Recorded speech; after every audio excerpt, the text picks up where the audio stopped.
네, 오늘부터 우리 다시 하이델베르크 요리 문답을 함께 나누기로 하겠습니다. 우리가 2주 동안 부활절 준비를 하면서 어, 예수 그리스도의 죽으심과 부활의 의미를 생각을 했기 때문에 우리가 하이델베르크 요리 문답을 공부를 못했습니다. 그래서 2주 전에 그 강의안을 올려드린 걸로 시작을 다시 하겠습니다. 우리가 공부할 내용은 그 우리가 어떻게 비참함을 알 수 있겠느냐, 우리가 비참하다고 얘기를 하는데 그 비참함을 어떻게 알 수 있느냐, 이 문제입니다. 그게 이제 오늘 우리들이 나누려고 하는 얘기입니다. 하이델베르크 요리 문답은 여러분들 어, 그 처음부터 얘기가 뭐였었냐면은 우리의 제일 커다란 위로는 무엇이냐라고 하는 데서부터 출발을 합니다. 그러니까 어, 인간이 그 살면서 제일 커다란 위로는 어디에서 받을 수 있겠냐. 그래서 여러분들 위로라고 하는 요 말이 어, 그냥 단순하게 그냥 뭐 언어 수고 많이 했어, 아니 많이 아프지, 뭐 이렇게 걱정하지 말어, 뭐 이런 위로가 아니고 어, 비유로 얘기할 때는 그 다윗이 사망의 음침한 골짜기를 다닐지라도 해 받을 것을 두려워하지 않는 것, 그 정도로의 신뢰를 바탕으로 내가 죽을 지경에 처해 있지만은 그 죽음을 어, 죽을 수밖에 없는 환경, 죽을 수밖에 없는 마음, 죽을 수밖에 없는 그 아주 철저한 비참함이 드러나는 그때에 예수 그리스도로 말미암아서 살 수 있는 소망을 갖게끔 만들어지는 것, 그게 어, 이 하이델베르크 요리문답에서 얘기하는 위로의 모습입니다. 근데 그 위로라고 하는 것이 어, 그 가장 커다란 위로는 무엇이냐면은 내가 살든지 죽든지 나는 예수 그리스도의 것인 것을 아는 거예요. 사망의 음침한 골짜기를 다니는데 그 사망의 음침한 골짜기를 다니면서 나는 내 것이 아니라 나는 하나님의 것이야 라는 것을 고백하는 게 뭐냐, 위로의 출발선이라고 하는 겁니다. 골리앗 앞에서 다윗이 너는 칼과 단창으로 왔지만, 골리앗은 죽음 아닙니까? 다윗이 바라봤을 때는 죽을 수밖에 없는, 자기를 죽일 수밖에 없는 거대한 힘이란 말입니다. 근데 그 힘 앞에서 다윗이 위로를 받는 겁니다. 어떻게 받느냐면은 나는 만군의 여호와의 이름으로 너에게 가겠다고 하는 이 믿음을 통해서 위로를 받는 거거든요. 그래서 내가 사나 죽으나 그리스도의 것임을 아는 거예요. 왜냐하면은 성자이신 예수님께서 십자가에서 죽으심으로 또 부활하심을 통해서 나의 모든 죄값을 치르셨고 나에게 희년을 선포하셨다고 얘기를 하는 겁니다. 나의 억눌렸던 것들, 나를 붙잡아 포로 삼았던 것들, 내가 볼 수 없었던 것들, 또 심지어 나의 가난함까지도 나를 위해서 십자가에서 죽으심과 부활하심을 통해서 희년을 선포하셨고, 그래서 나를 해방시키고 회복시키셨다고 하는 거예요. 그것을 알기 때문에 사나 죽으나 나는 그리스도의 것임을 알 때에 위로가 올 수가 있다는 겁니다. 또 하나는 뭐냐면은 예수님께서 나를 십자가에서 죽으시고 부활하심으로써 나를 어, 그 하나님의 백성으로 삼으셨기 때문에 그것을 믿는 우리들을 성부이신 하나님께서는 보호하신다고 하는 겁니다. 하나님께서는 하늘에 나는 새도 하나님의 뜻이 아니면 떨어질 수 없다고 얘기했거든요. 그러니까 성부이신 하나님께서는 나를 바라보시며 눈동자처럼 나를 지켜주시고 보호하신다고 하는 겁니다. 그게 위로가 되는 거예요. 세 번째는 뭐냐면은 내가 그리스도인 것을 알았을 때 위로가 되는 이유가 뭐냐면 성령 하나님께서 나로 하여금 하나님의 백성으로 살 수 있도록 나의 삶을 인도해 주신다고 하는 겁니다. 그게 이 제일 커다란 위로의 모습이라고 하는 거 아니겠습니까? 그래서 우리가 위로를 얻기 위해서 제일 먼저 알아야지만 될 건 딴 게 아니라 내 죄가 갖고 있는 비참함을 아는 거예요, 사실은. 그러니까 나를 아는 겁니다. 나를. 내가 어떤 상황에 있다. 내가 사망의 음침한 골짜기를 다니고 있다고 하는 사실을 아는 겁니다. 내가 이 삶의 고통 가운데 있다고 하는 것을 아는 거예요. 그걸 알아야지만 어떻게 되느냐? 하나님을 찾을 수가 있다는 겁니다. 이게 하이델베르크 요리문답이 약간 좀 그 인간의 그 실존을 바탕으로 했다 이런 얘기를 하는 이유가 그런 겁니다. 내가 갖고 있는 아픔을 알아야지만 뭘 할 수 있느냐? 나는 하나님을 찾아갈 수가 있다는 거예요. 나는 하나님이 필요하다고 하는 것을 하나님 앞에 나와서 고백할 수가 있는 겁니다. 그리고 또 알아야지만 될 것이 뭐냐면 그 죄의 비참함에서부터 벗어날 수 있는 방법을 아는 거예요. 이미 그건 우리가 다 알고 있다는 겁니다. 예수 그리스도의 위로를 받으면 된다고 하는 거거든요. 그래서 마지막으로 알아야지만 되는 것이 뭐냐면은 나를 구원하신 하나님의 백성답게 감사하며 사는 법이 뭐냐 하는 거예요. 이게 사실 제일 어려운 겁니다. 1번과 첫 번째 것과 두 번째 거는 뭐 그냥 우리들이 감당할 수 있어요. 근데 세 번째 것은 상당히 참 어려운 겁니다. 우리는 제일 첫 번째 것을 먼저 생각을 할 겁니다. 자, 다음에 표를 한번 봐봅시다. 우리가 아까 이 얘기를 했습니다. 주께서 십자가에서 죽으심과 부활하심을 통해서 나의 모든 죄값을 치르시고 나에게 신현을 선포하셨는데 그 예수 그리스도의 위로를 얻기 위해서 내가 죄인인 것을 알아야지만 된다고 하지 않았습니까? 그래서 그 바울이 로마서에서 얘기하는 것을 바탕으로 해서 이방인과 유대인의 경우를 살피면서 죄인인 것을 알자고 하는 얘기를 하고 있는 것입니다. 그래서 로마서 1장과 2장, 3장에서는 모든 사람들이 다 죄를 범하였다고 하는 것을 설명을 하고 있는 겁니다. 이방인들은 어떻습니까? 원래 하나님을 몰라요. 이 사람들은 하나님을 모르는 사람들이지만은 이 경건하지 않음과 불의함으로 말미암아 심판을 받아야지만 되는 사람들입니다. 근데 이 사람들에게 말하는 것 가운데 하나가 뭐냐면은 하나님을 알려주지도 않았으면서 무슨 심판을 하십니까 하는 거거든요. 근데 하나님께서는 어떻게 하셨습니까? 우리 속에 하나님을 알만한 것을 주셨다고 얘기를 하는 겁니다. 그러니까 핑계할 수가 없어요. 핑계할 수가 없다는 사실을 얘기를 하고 있는 겁니다.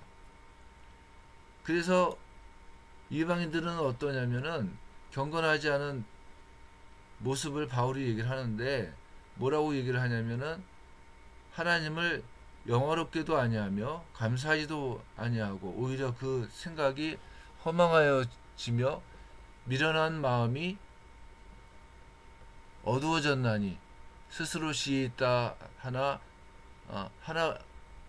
어리석게 되어 썩어지지 아니하는 하나님의 영광을 썩어질 사람과 새와 짐승과 기어다니는 동물 모양의 우상으로 바꾸었다 이렇게 얘기를 하는 겁니다. 그러니까 이방인들이 우상을 섬기는 거는 뭐냐? 그 속에 하나님을 알만한 것들, 신성에 대한 갈증이 있다는 겁니다. 일본에는 뭐 귀신이 몇만 마리 있다고 하지 않습니까? 그럼 왜 그러냐면 사람이 너무 약하기 때문에 그런 거예요. 일본 사람들은 매년 당하는 여러 가지 자연재해 가운데에서 인간의 약함을 알아요. 근데 그 인간의 약함을 알고 하나님을 의지해야지만 되는데 이 사람들은 어떠냐면은 그 마음 가운데 하나님을 알만한 것을 주셨음에도 불구하고 하나님을 하나님으로 고백할 수가 없는 거예요. 왜냐하면 무지하니까 그런 겁니다. 그래서 스스로 지혜 있다고 생각하는 사람들끼리 모여서 뭐를 하느냐? 우상들을 만들어내는 겁니다. 썩어지지 아니하는 하나님의 영광을 썩어질 사람과 새와 짐승과 기어다니는 동물의 모양으로 우상을 만들었다. 이렇게 얘기를 하는 이유가 거기 있는 겁니다. 그래서 이방인들에게는 하나님께서 마음의 정욕대로 부끄러운 욕심에 상실한 마음대로 내버려 두심으로 심판을 하시는 겁니다. 그래서 인간의 삶이라고 하는 게 어떻습니까? 맨날 그 투쟁과 갈등이 계속 나오는 이유가 뭐냐? 인간이 마음의 정욕대로 살려고 하는 것을 그냥 냅두기 때문에 그런 거예요. 부끄러운 욕심에 그냥 냅두는 거예요, 사람들을요. 상실한 마음에 그냥 내버려 두심으로 말미암아서 스스로 심판을 받는 겁니다. 그게 여러분들 뭐냐면은 하나님의 방법이시라고 하는 거예요. 유대인들은 어떠냐? 유대인들은 하나님을 알지만 하나님의 말씀에 불순종한 사람들입니다. 그래서 유대인들에게는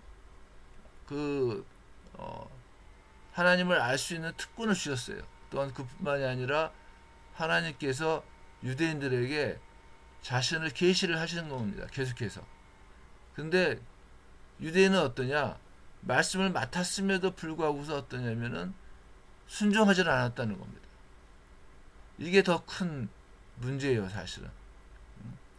그래서 유대인들이 경건하지 않은 불의한 모습이 뭐냐면은 바울이 그런 얘기를 합니다. 로마서 2장에서 하는 얘기인데 다른 사람을 가르치는 내가 내 자신을 가르치지 아니하느뇨. 도둑질하지 말라 선포하는 내가 도둑질하느뇨. 간음하지 말라 말하는 내가 간음하느냐. 우상을 가증히 여기는 내가 신전 물건을 도둑질하느냐. 여기서 얘기하는 신전 물건을 도둑질한다는 얘기는 무슨 얘기냐면은 유대인들도 혹시나 뭐 이렇게 바알이라든가 이런 이 우상을 섬기는 그 신전에서 그 물건들을 갖고 오면은 자기네들이 복이 있을 것 같다고 생각을 하는 것 때문에 이렇게 훔쳐갖고 나오는 걸 얘기를 하는 겁니다. 우상을 섬기는 거예요, 결국은요. 또 중요한 게 뭐냐면 율법을 자랑하는 내가 율법을 범함으로 하나님을 욕되게 하느냐. 이건 여러분들 이사야서에서도 이런 얘기를 합니다. 그러니까 유대인들이 굉장히 경건한 것을 얘기를 해요. 자기네들은 하나님 백성으로 살기 때문에 아주 경건한 사람들이다. 그리고 하나님의 백성이기 때문에 우리들은 구원을 받을 것이다 라고 얘기를 하지만은 바울이 볼 때는 그게 아니라는 겁니다. 경건한 척하며 살지만은 경건하지 않다는 겁니다. 심지어 우상을 가증히 여기는 그 가증히 여기라고 하는 그 말씀을 순종하지 못하고 혹시라도 복을 받을까봐 그 우상을 섬기는 신전에 있는 물건을 도둑질하는 그런 모습을 갖고 있다는 거예요. 마치 여러분들 뭐냐면은 이제 뭐 우스갯소리입니다만은 그런 말도 있었어요, 옛날에.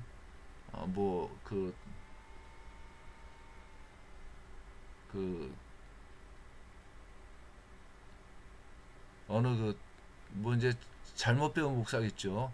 어느 목사가 개척을 하려고 그러는데 어디로 가야지만 될지를 몰라가지고서 점쟁이한테 가서 물어봤다는 둥 뭐 그런 게 여러분들 뭐냐면은 이 유대인들이 하고 있는 경건하지 않은 그 불의한 모습 아니겠습니까?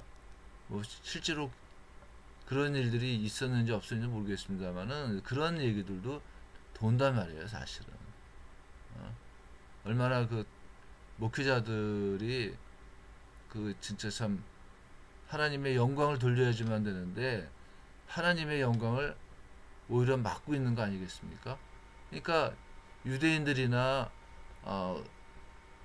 유대인들이 했던 것 같이 율법을 자랑하는 내가 율법을 범함으로 하나님을 욕되게 하느냐 이 말이 나오는 겁니다.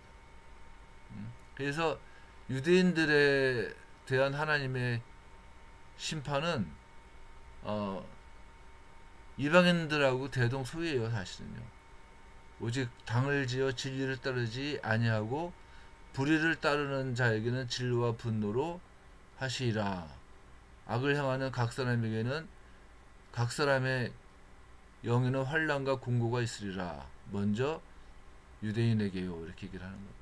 그러니까 하나님 앞에 불의하기 때문에 하나님께서 그들에게 환난과 공고를 심판으로 준다고 하는 얘기입니다. 이게 여러분들 뭐냐면은 이방인들하고 유대인들하고의 그런 그 경건하지 않음의 모습인 겁니다. 결론이 뭡니까? 바울이 얘기하는 건 뭐냐면은 그러면 어떠하뇨? 우리는 나으뇨? 결코 아니라 유대인이나 헬라인이나 다 죄 아래에 있다고 우리가 이미 선언하였느니라 이렇게 얘기를 하는 겁니다. 또 모든 사람이 죄를 범하였음에 하나님의 영광에 이르지 못하더니라고 얘기를 하고 있는 겁니다. 이게 여러분들 뭐냐면은 비참함의 모습인 거예요. 비참함이 여기서부터 출발하는 겁니다. 자, 그러니까 율법이라고 하는 것이 뭐냐면은 우리가 맨 처음에 얘기를 해야지만 됐었는데 나의 비참함을 어디서부터 알 수가 있겠느냐 그랬을 때 하나님의 율법이 나에게 그것을 가르쳐 준다는 겁니다. 우리가 이 하이델베르크 요리문답을 할 때 율법은 거울 같다 이렇게 얘기를 했습니다. 우리들이 거울을 바라볼 때 어떠냐면은 나의 모습을 보는 겁니다. 율법을 바라보면서 율법에 나를 비추어 보면은 아 정말 나는 하나님 앞에 죄인이구나 하는 것을 아는 거예요. 율법에 비추어 봤을 때 나는 나의 비참함, 하나님의 뜻을 순종하지 못하고 있는 나를 바라보는 겁니다. 그래서 그 얘기를 하는 거예요. 율법이 뭐냐? 딴 게 아니라는 겁니다. 마음을 다하고 목숨을 다하고 뜻을 다하고 힘을 다하여서 내 하나님 여호와를 사랑하는 거예요. 여기 여러분들 그 마태복음에 있는 것 같이 제일 첫 번째 건 뭐냐면은 마음을 다하고 뜻을 다하고 힘을 다하여 주 너의 하나님을 사랑하라는 겁니다. 두 번째는 내 이웃을 내 몸같이 사랑하라는 거예요. 근데 여러분들 어떠냐면은 이걸 못 지키는 겁니다. 왜 못 지키느냐면은 인간에게 본성이 있어서 그렇다 얘기를 하는 겁니다. 여기서는 여러분들 본성이라고 얘기를 하지만은 이제 다음에 나올 때는 이 본성이 어떻게 생겼는가를 얘기를 할 겁니다. 자, 그래서 이 하이델베르크 요리문답에서는 그 질문을 하나 더 던지는 겁니다. 본성이 나쁘다고 그랬으니까 그러면은 본성이 잘못됐다면은 뭐냐? 본성이 잘못됐다면은 그 인간이 원래 그렇게 만들어진 거냐? 원래 그렇게 본성적으로 나쁘게 만들어진 거냐? 이 질문을 던지는 거예요. 근데 하이델베르크 요리문답에서는 그것이 아니라고 얘기를 합니다. 답은 아닙니다. 본성이 나쁜 게 아니라는 거예요. 본성이 문제가 있는 게 아니라는 거예요. 하나님께서는 인간을 하나님의 형상대로 지으셨어요. 그러니까 인간의 본성은 원래 선하고 의롭고 거룩하게 창조된 겁니다. 근데 그 본성이 그럼 나쁠 수가 없죠. 그러니까 인간의 삶이라고 하는 거는 창조주이신 하나님을 바르게 알고 온 마음을 다하여서 사랑하고 그의 영광과 존귀를 위하여 하나님과 함께 영원히 행복하도록 만들어진 거예요. 이게 여러분들 뭐냐면은 희년이 완성된 모습이야.